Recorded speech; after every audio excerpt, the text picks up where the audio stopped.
selamat bertemu kembali dalam pelajaran spreadsheet. Hari ini kita akan melanjutkan materi kita dengan topik neraca lajur. Jadi kalau kemarin kita sudah mempelajari tentang bagaimana membuat neraca mutasi, neraca lajur. Hasilnya seperti ini, di mana ada tambahan di bawahnya yaitu satu baris. Di baris ke-39 kita bisa mengetahui apakah jumlah pada neraca mutasi neraca saldo tersebut balance atau tidak. Kalau tidak seimbang atau tidak balance, maka kita harus mendeteksi kembali jumlah angka-angka baik yang di debit maupun yang di kredit. Baik, untuk membuat neraca lajur pengertiannya adalah suatu tempat atau kertas kerja di mana sebelum kita membuat laporan keuangan, kita menyelesaikan dahulu data-data angka yang berasal dari neraca saldo, neraca mutasi. Jadi sebenarnya data-data dari neraca saldo, neraca mutasi itu merupakan bagian dari isi neraca lajur. Caranya bagaimana? Kita bisa mengcopy sheet dari neraca mutasi, neraca saldo tersebut untuk lebih mudahnya. Yang pertama kita klik kanan sheet tersebut, kemudian kita pilih move or copy. Kemudian di sini di dialog boxnya ada keterangan bahwa move or copy, maka di bawah kita pilih, kita contreng dulu create a copy. Create a copy artinya kita akan membuat kopian baru dari sheet tersebut. Jadi create a copy, kemudian kita letakkan di mana. Kalau di sini kita lihat ada tulisan before sheet. Before sheet berapa? Before sheet apa? Misalnya yang sudah kita buat adalah neraca mutasi, neraca saldo, maka kita bisa mengklik before sheet di neraca lajur di sini. Jadi nanti sesudah sheet neraca mutasi, neraca saldo dan sebelum sheet nomor 6 neraca lajur akan muncul kopian dari sheet neraca mutasi, neraca saldo, ya. Kita oke. Nah, hasilnya seperti ini. Muncul sheet baru antara sheet neraca mutasi, neraca saldo yang asli dengan sheet neraca lajur, neraca yang nomor 6. Seperti ini ya. Di sini kita gunakan sheet neraca lajurnya dari neraca mutasi kopian. Kita rename dulu. Kita rename dengan nama neraca lajur. Seperti ini ya. Kita abaikan dulu yang sheet sudah dibuat kemarin, bisa kita delete, klik delete. Kemudian untuk neraca lajur yang baru, menunya bisa kita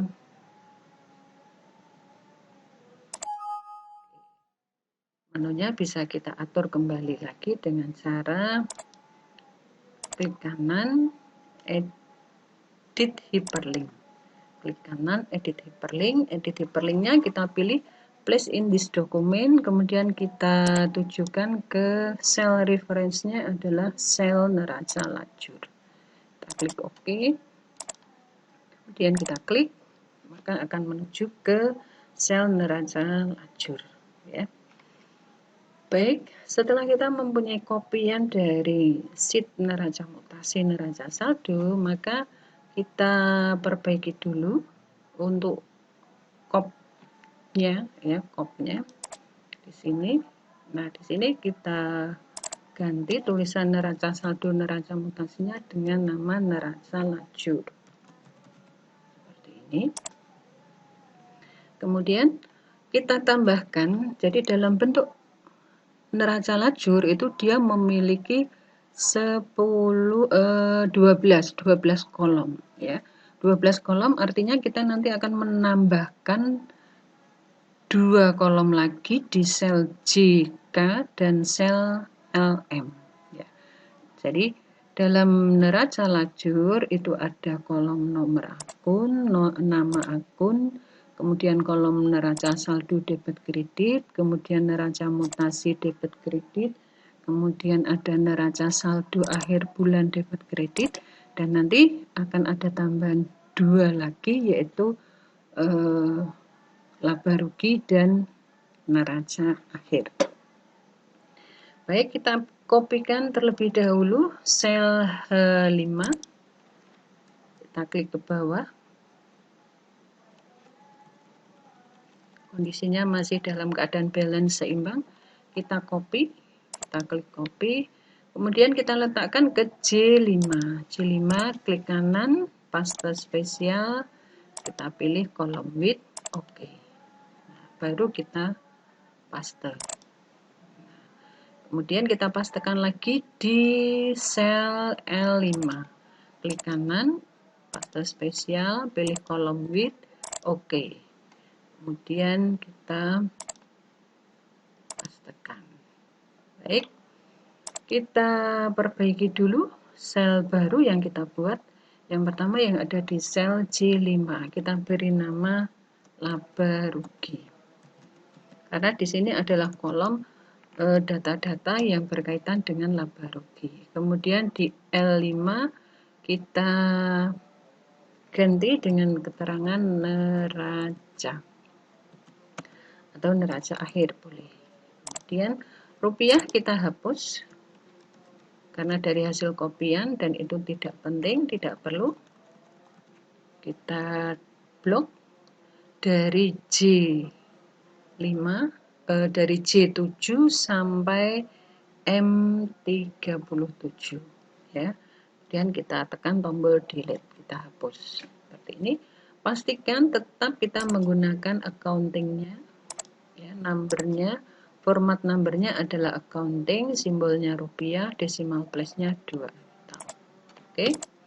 Dan mulailah kita membuat rumus di sel J7.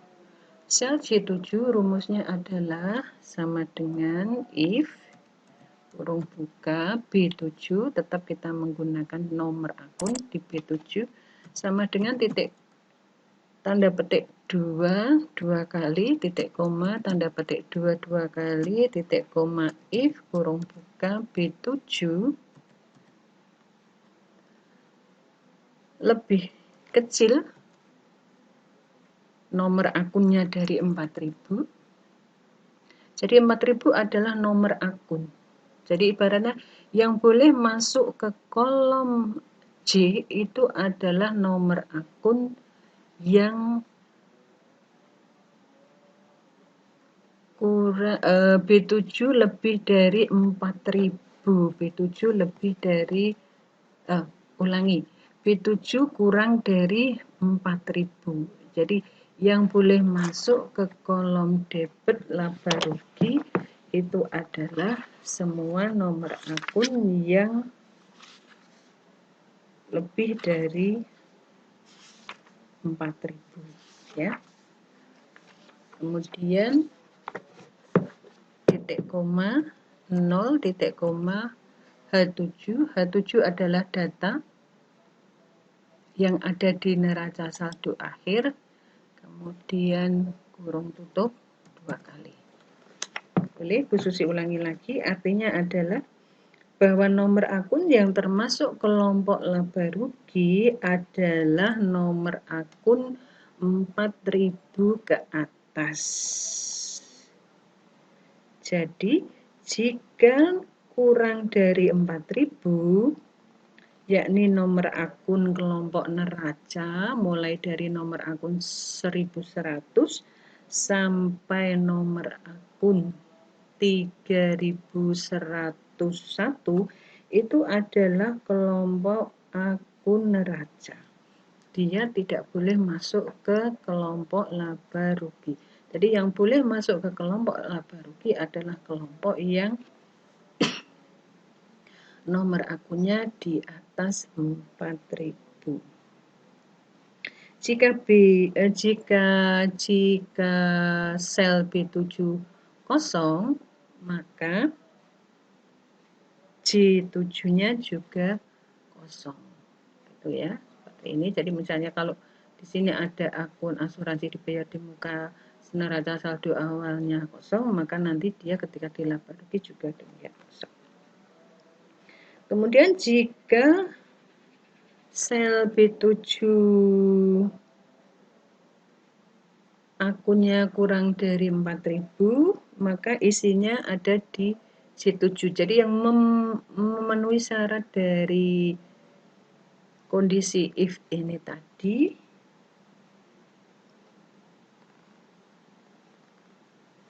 jadi datanya berasal dari kolom H. Jadi semua data yang berasal dari kolom B dan kolom H itu nanti yang akan diperbolehkan masuk ke J7 ya. Setelah kita tutup 2 kali maka kita tekan enter. Nah, hasilnya adalah 0. Kenapa? Karena akun kas dan bank itu tidak boleh masuk ke kolom laba rugi. Kemudian rumus ini kita kopikan ke bawah. Nah, hasilnya adalah mulai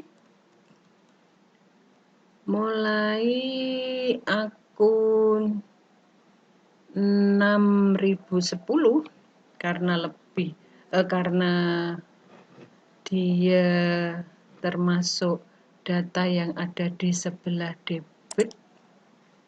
Ini ya, kelompok H yang di debit, maka dia yang boleh masuk. Sementara di sini di atasnya ada 2 juta juga untuk privé karena akun privé nomornya 3101, dia tidak boleh masuk ke kolom laba rugi. Seperti ini ya. Di sini kemudian ada jumlahnya, total jumlahnya adalah 21.422.500 rupiah. Kemudian ada keterangan tidak balance. Kenapa? Karena jumlah yang ada di K38 0. Sementara di jumlah di sel J38 ada sebesar 21.422.500 rupiah. Kita lanjutkan mengisi rumus di sel K7. Ya. Rumusnya sama dengan rumus yang ada di J7, hanya saja yang kita perhatikan adalah data yang kita pindahkan itu adalah data yang berasal dari kolom I7. Ya. Baik, kita ketik rumusnya sama dengan if kurung buka B7 sama dengan tanda petik double 2 kali titik koma tanda petik 2 kali titik koma kemudian if kurung buka B7 kurang dari 4.000 titik koma 0 titik koma I7 kurung tutup 2 kali. Kita enter.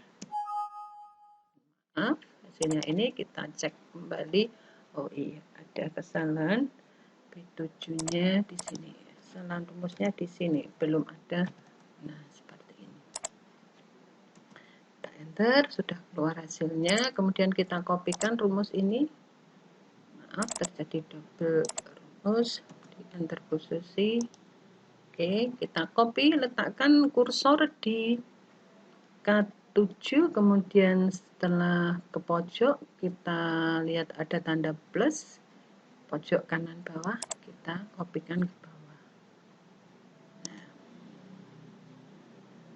maka nomor akun yang berada di kolom I akan masuk di kolom K, yaitu nomor akun yang di atas 4.100 ya, mulai dari 4.100 di sini. Karena yang ada di kolom I itu hanya pendapatan usaha, pendapatan bunga, dan biaya sewa, pengurangan biaya sewa. Nah, di sini saya zoom, kalian perhatikan. keterangan baris yang ada di baris ke-39 akan berteriak no balance. Artinya apa? Antara jumlah di K38 yang di sel K38 dengan yang di sel J38 tidak sama. Harusnya dia sama. Nah, karena ketidaksamaan ini, maka kita bisa mengartikan bahwa kolom laba rugi diberi warna pink Bu Susi. Untuk di sebelah kredit itu artinya adalah jumlah pemasukan. Karena yang masuk ke kolom kredit itu adalah pendapatan usaha dan pendapatan bunga. Sehingga uang yang masuk selama satu periode bulan Juni itu ada pemasukan Rp22.133.000. Sementara angka yang ada di kolom G, kolom debit, itu adalah uang yang keluar selama satu periode bulan Juni. Jadi, kalau kita tarik kesimpulan bahwa dalam satu bulan Juni, perusahaan Adijaya Thailand tadi menerima pemasukan uang sebesar Rp22.133.000 dengan pengeluaran biaya dan sebagainya sebesar Rp24.422.500. Akibatnya apa? Terjadi laba atau rugi. Ketika kas masuk ada 22 juta sekian, kemudian kas mengeluarkan 21 juta sekian, berarti ada selisih. Nah, selisih ini bisa kita cantumkan di sel J40. Ya. Sel J40 kita beri bold. Nah, kita beri rumus sama dengan sel K38 dikurangi sel J38 dienter. Nah, selisih inilah keterangannya adalah laba. Artinya apa? Kalau penerimaan lebih besar dari pengeluaran, maka perusahaan laba. Sebaliknya, kalau pengeluarannya lebih besar dari penerimaan, maka hasilnya adalah rugi. Ya. Jadi laba selisih antara jumlah kredit penerimaan dengan selisih jumlah debit. Ya. Sehingga nanti kalau misalnya kita jumlah, misalnya sama dengan J38 ditambah J40. Nah, ini jumlah hasilnya. Jangan terlalu besar. Oke. Sini hasilnya. Diberi warna Bu Susi warna kuning. Kemudian nanti di sini jumlahnya akan sama dengan yang di sini. Nanti kalau di sini di baris ke kita buatkan rumusnya sama dengan yang ada di baris ke-39, kita copy, kita letakkan di sel J41 di sini. Ini rumusnya di copy, caranya di blok ya. Mengcopy dalam Excel itu kita blok. Kita copy, kita bawa ke selnya, kemudian pastekan. Maaf, salah. Oke. Bu Susi unduh. Balance. Nah, atau gini aja rumusnya.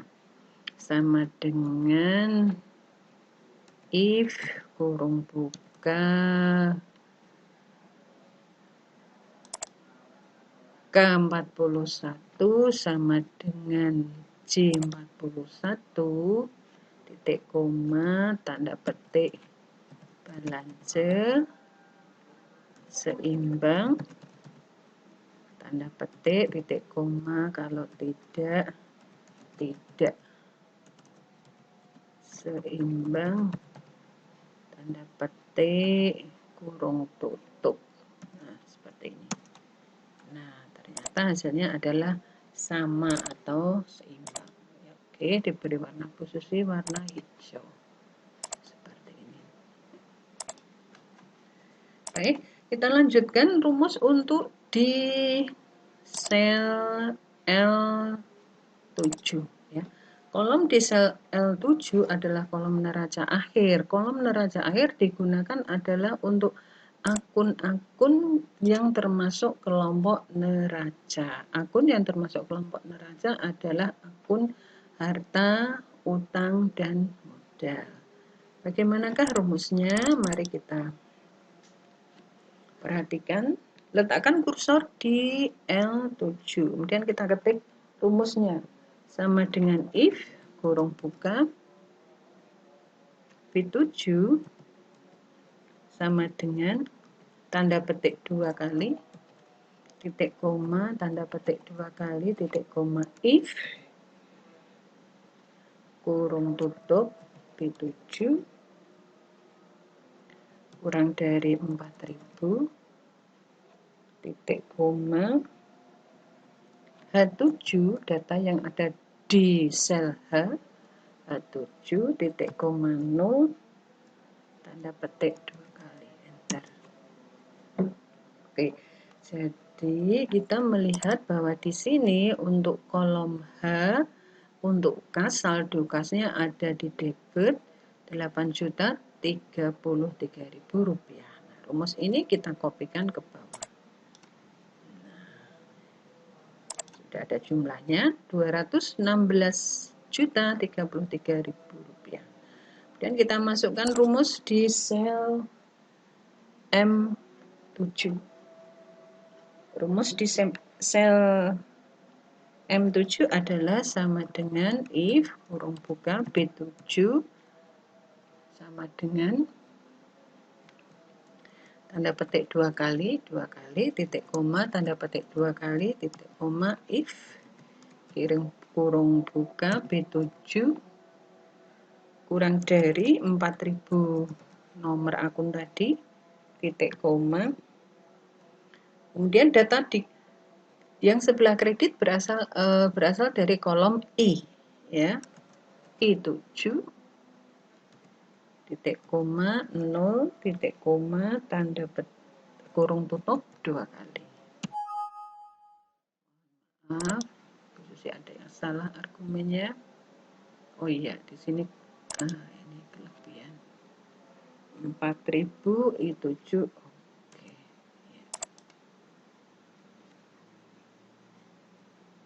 Jadi jika B7 kosong, maka nanti sel M7 juga akan kosong. Tetapi jika B7 ada isinya, maka M7 akan ada isinya. Ya. Kita enter rumusnya, kemudian kita kopikan ke bawah. Kita kopikan ke bawah, maka hasilnya menjadi 215.322.500. Tidak seimbang. Nah, kita blok dulu, kita buat border dulu. Di sini kita border dulu. Oke, sudah border.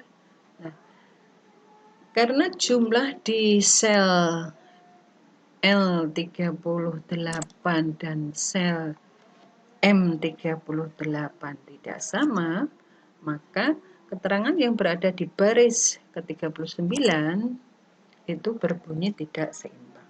Nah, berarti akan ada selisih antara jumlah debit yaitu 216 juta sekian dan jumlah yang ada di kredit di kolom M38 sejumlah 215. Nah, selisih ini kita letakkan di sel M40. Artinya apa? Selisih itu nanti harus jumlahnya harus akan sama dengan jumlah yang ada di L38. Sama dengan ini. Enter. Kemudian yang di sini selisihnya berapa? Caranya kita cari selisihnya sama dengan L38 dikurangi M38. Enter.